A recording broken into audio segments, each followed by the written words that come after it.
The national energy emergency, although there was no price freeze, mas i-heighten ang price and supply monitoring of basic necessities and prime commodities. So karon ma'am, daily na jud amo ang monitoring sa price and supply. Kay if on normal times, once or twice a week naman gud na amo ang monitoring, but this time because of the national energy emergency, daily na ang ato ang monitoring. We are required to submit daily situational report, and these are done by our provincial, by our price and supply monitoring teams from our city and provincial offices.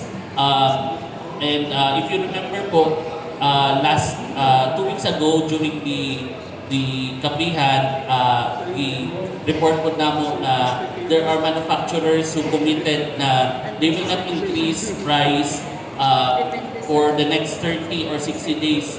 But if you remember, that meeting happened March 16. So 30 days after, it will be April 16.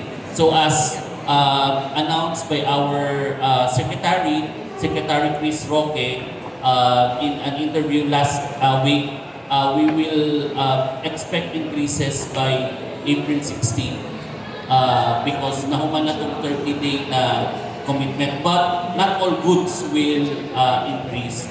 So, primary factor should ang logistics because of the increase in price of fuel, nagmahal na ang delivery costs. In fact, one of our interview with our retailers, one from Malita, Davao Occidental, ang ilahang logistic cost nag-increase by 75%. That is from 2,000 per trip, nahimo na siya karong 3,500 per trip. And another retailer from Mati City, Davao Oriental, ang ilahang logistic cost increased by 33 to 50%. So that's from 5,000 to 14,000 pesos.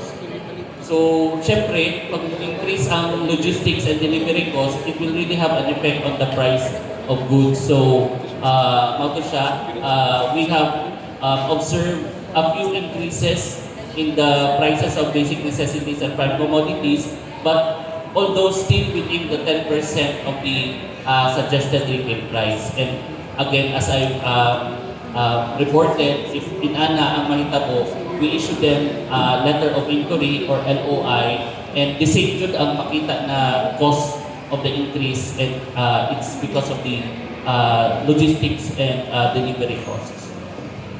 For the past week, natay duha ka letter of inquiry, but that's for the past week pala, because Monday magud mo ang